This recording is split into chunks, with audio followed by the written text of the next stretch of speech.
Kumusta mga kasaliksik? Noong ipinakita sa telebisyon sina Russian President Vladimir Putin at Chinese President Xi Jinping na magkatabing nakatayo sa Victory Day Parade ng Russia noong ika-9 ng Mayo, malinaw ang mensaheng nais iparating sa buong mundo. Matatag ang alyansa ng Russia at China at dapat mangamba ang kanluran. Ngunit sa likod ng mga ngiti at pagkamay ay may nakatagong tensyon. Ayon sa mga dokumentong isiniwalat ng New York Times mula sa isang lihim na unit ng Federal Security Service FSB ng Russia, itinuturing mismo ng Russia ang China bilang isang banta sa pambansang seguridad nito.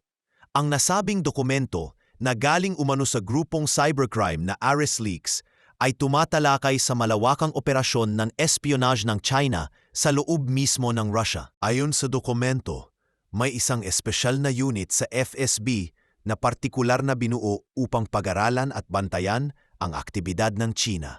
Tinukoy ng unit na ito ang China bilang isang seryosong banta sa seguridad ng bansa. Sa kabila ng mga pampublikong deklarasyon ng pagkakaibigan, lihim na iniuulat ng mga ahente ng FSB na ang Beijing ay nagsasagawa ng sistematikong paniniktik upang palakasin ang sarili habang pinahihina ang Kremlin. Isa sa mga pangunahing layunin ng espionage ng China ay makakuha ng impormasyong may kaugnayan sa teknolohiyang militar. Ayon sa ulat, ginagamit ng Beijing ang mga akademiko, research centers at kumpanya ng pagmimina bilang mga harapang organisasyon para sa kanilang paniniktik. Isinasagawa ito upang magkaroon ng akses sa kaalaman ng Russia tungkol sa mga sandatang ginagamit ng Ukraine, partikular na yung galing sa kanluran. Habang abala ang Russia sa giyera sa Ukraine, nakikinabang ang China sa mga intelihensyang natutuklasan ng Russia tungkol sa mga Western weapons systems. Isa pa sa mga nabunyag sa dokumento ay ang agresibong kampanya ng China na i-recruit ang mga Russian scientists, engineers at iba pang mga profesional na may access sa sensitibong teknolohiya. Ayon sa The New York Times, may partikular na interes ang China sa larangan ng aviation, isang aspeto kung saan mas advanced ang Russia kaysa sa China sa loob ng maraming dekada. Tinukoy sa dokumento na mas prioridad ang pagre-recruit ng mga dating empleyado mula sa mga aircraft factory at research institute, lalo na yaong mga dismayado sa pagsasara ng mga proyekto tulad ng ekranoplan ng Russian Ministry of Defense o yaong may pinagdadaanang suliraning pinansyal. Hindi rin malinaw kung ang mga eksperto ng Russia ay tinatrabaho upang direktang lumipat sa mga kumpanyang Chino o kung sila'y pinananatili sa loob ng bansa habang palihim na nagbibigay ng impormasyon. Alinman sa dalawang senaryo, parehong mapanganib sa pambansang seguridad ng Russia. Ang ganitong uri ng infiltrasyon ay hindi na bago sa estilo ng China. Noong taong 2015, iniulat na ng US Naval Institute na karamihan sa military modernization ng China ay resulta ng pagkopya o pagkakaklon ng mga weapon systems mula sa Estados Unidos. Ipinapalagay na ang parehong estratehiya ay ginagawa na ngayon sa mga armas ng Russia. Nakita rin ng FSB ang pangangailangan na itaguyod ang bagong counterintelligence program na pinangalanang Intente-4, isang satirikong pangalan na tila tumutukoy sa di umano'y pakikipagkaibigan ng Moscow sa Beijing. Itinatag ang Intente-4 3 araw matapos ang pagsisimula ng Special Military Operation ni Putin sa Ukraine noong Pebrero 24, 2022. Ang nasabing programa ay nilikha upang sagkaan ang pagpasok ng mga Chinese spies sa loob ng Russia, gayon din ang pagtapalaganap ng Chinese influence sa mga lokal na opisyal, siyentipiko, mamamahayag at mga negosyante. Ipinakita ng FSB ang pagtaas ng aktibidad ng intelligence operations ng China simula nang matutok ang mga ahente ng Russia sa Ukraine. Ayon sa dokumento, wala namang daan-daang espiya ang China sa teritoryo ng Russia, ngunit mas mapanganib umano ang estratehiya nitong pag-recruit ng mga Russian nationals upang magsilbing tagapagtagos ng impormasyon. Ginagawa ito ng Beijing hindi sa pamamagitan ng direktang infiltration, kundi sa pamamagitan ng soft approach na bumabatay sa personal na ugnayan at pinansyal na insentibo. Upang labanan ito, iniutos ng FSB ang pagsasagawa ng personal na pagpupulong sa mga Russian citizens na may planong makipagtulungan sa mga Chinese organization. Layunin ng mga pagpupulong na ito ang magbigay babala. Maaaring ituring natin silang kaibigan sa publiko, ngunit mag-ingat sa anumang pagtatangkang makakuha sila ng sensitibong impormasyon. Ito'y hakbang na tila simpleng paalala lamang, ngunit sa realidad, isa itong desperadong pagtatangkang protektahan ang natitirang pambansang karangalan habang unti-unting nawawala sa kontrol ang mga internal na institusyon ng Russia. Masaklap para sa Russia, ang banta ay hindi lamang sa panlabas. Ang panloob na kahinaan, bunga ng digmaan sa Ukraine, ang siyang pinakanakikinabang ang China. At habang patuloy ang pagkilos ng Beijing upang palakasin ang sarili sa militar at teknolohiya, unti-unti nitong nilalagyan ng bitag si Putin. Isang bitag na tila hindi niya matatakasan. Copy ends here. Habang sinasalubong ng Rusya ang mga economic sanctions na ipinatupad ng Estados Unidos at mga bansang Europeo bilang tugon sa pagsalakay nito sa Ukraine, mabilis namang pumasok ang China sa eksena. Hindi bilang tagapagligtas, kundi bilang isang estratehikong mangangalakal na alam ang kahinaan ng kausap at handang gamitin iyon sa sariling kapakinabangan. Sa kabila ng mga opisyal na pahayag tungkol sa no-limits partnership ng dalawang bansa, malinaw sa datos at kilos ng Beijing na ang relasyon nito sa Moscow ay hindi batay sa pagkakaibigan kundi sa kita. Isa sa mga pangunahing halimbawa ng ganitong estratehikong pagsasamantala ay ang malawakang pagbili ng China ng langis mula sa Russia. Noong 2023, nakatipid ang Beijing ng higit 10 bilyong dolyar sa discounted oil mula sa Russia. Ang mga diskwentong ito ay bunga ng panggigipit sa Russia ng Western sanctions na halos isara ang access ng Moscow sa global oil market. Sa halip na tulungan si Putin sa krisis na ito, nakita ng China ang isang pagkakataon upang makuha ang langis sa mas murang halaga. Ayon sa ulat ng Atlantic Council, ang naturang pag-import ng langis ay naging mitsa rin ng tuloy-tuloy na daloy ng pondo patungo sa Kremlin.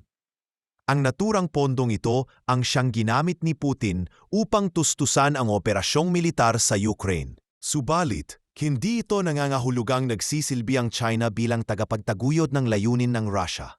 Ayon sa CNN, sa pagtatapos ng 2023, naging pinakamalaking oil supplier ng China ang Russia.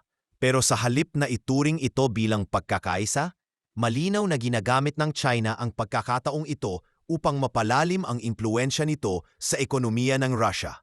Hindi rin palaging matatag ang pagbili ng langis ng China mula sa Russia. Noong Marso ng 2024, iniulat ng Reuters na ilang Chinese state-owned companies ang pansamantalang huminto sa pagbili ng Russian oil dahil sa takot na madamay sa Western sanctions. Ipinakita nito na sa kabila ng sinasabing alyansa, mabilis na iniiwan ng Beijing ang Moscow sa oras na bumangon ang panganib sa sarili nitong interes.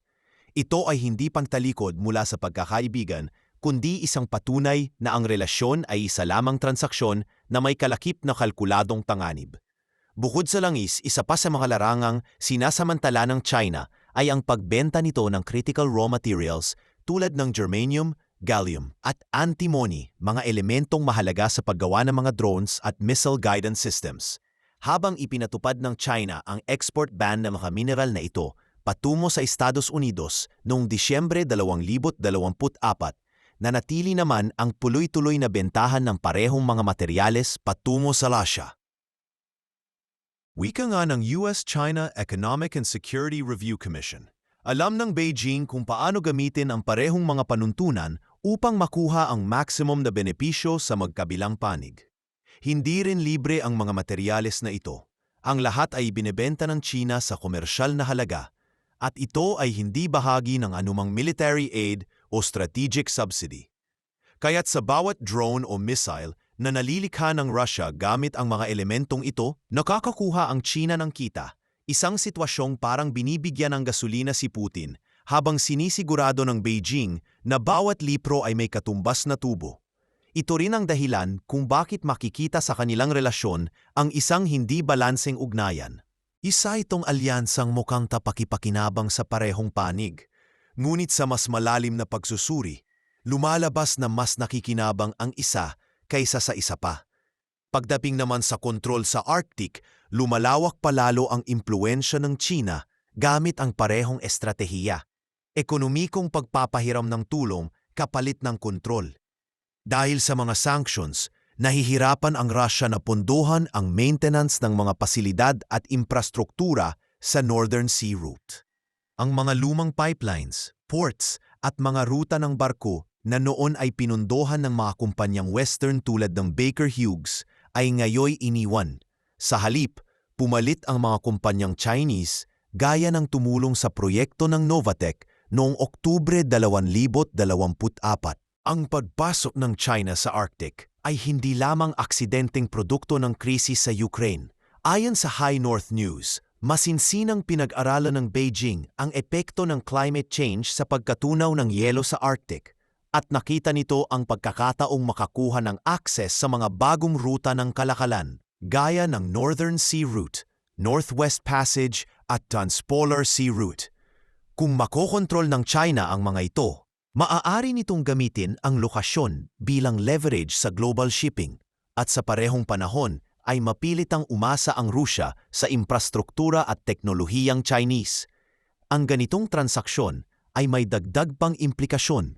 Sa tuwing pinopondohan ng China ang mga proyektong Ruso sa Arctic, lalo lamang nitong inilulubog sa utang at dependency ang Moscow. Tulad ng ginawa ng Beijing sa ilang bansa sa Asia at Africa sa ilalim ng Belt and Road Initiative, ginagamit nito ang economic aid bilang paraan upang maipwesto ang sarili sa mga lugar ng geopolitical importance.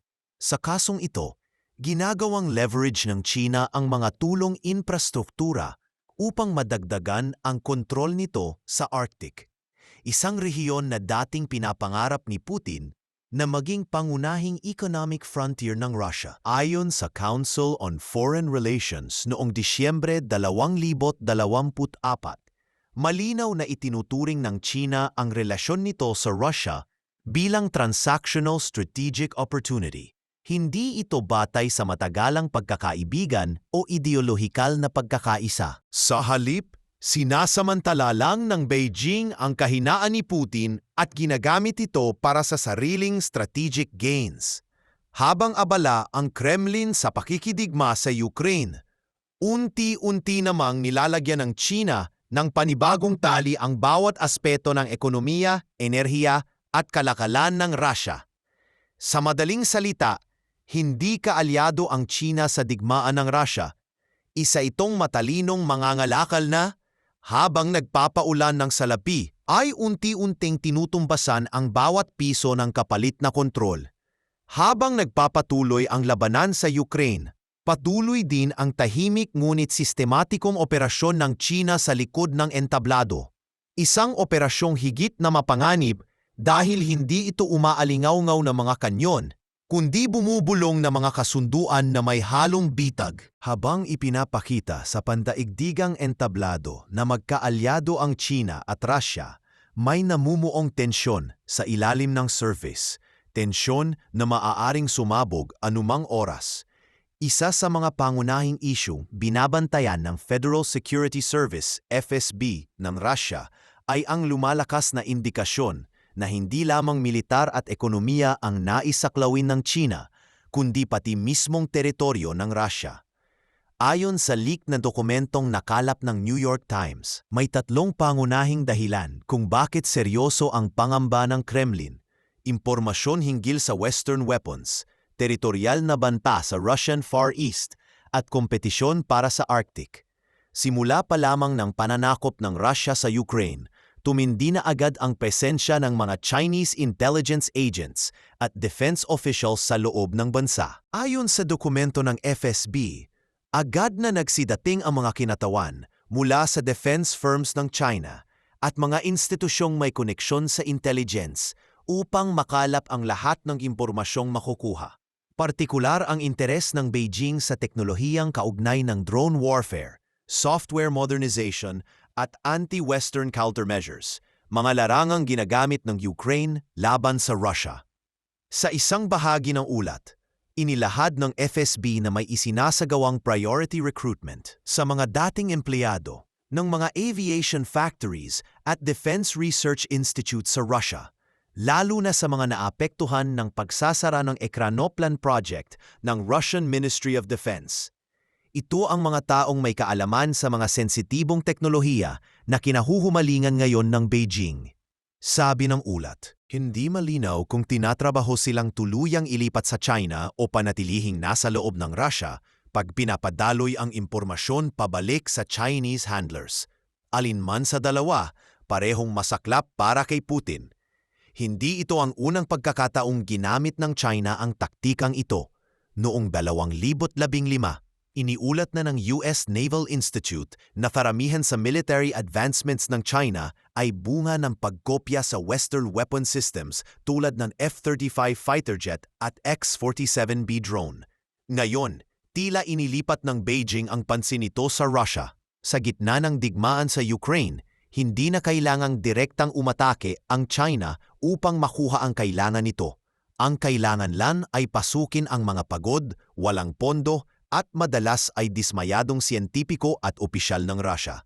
Subalit, ayon sa FSB leak, ang banta na mas nagbibigay takot sa Kremlin ay ang posibilidad na ang China ay maglabas ng mga kasaysayang argumento upang igiit ang karapatan nito sa ilang bahagi ng Russian Far East, isang rehiyon na matagal nang may kahina-hinalang historya sa pagitan ng dalawang bansa.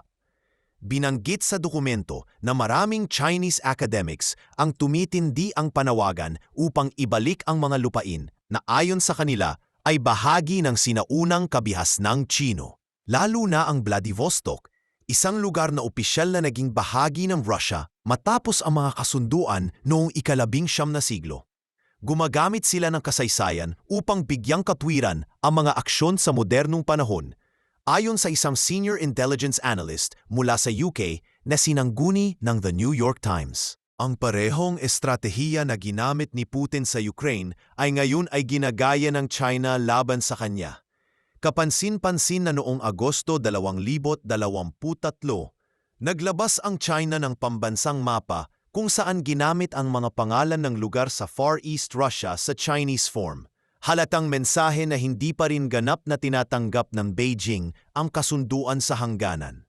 Sa parehong dokumento ng FSB, nabanggit din na may mga pagsisikap na maghanap ng archaeological evidence ng sinaunang Chinese communities sa Russian Far East.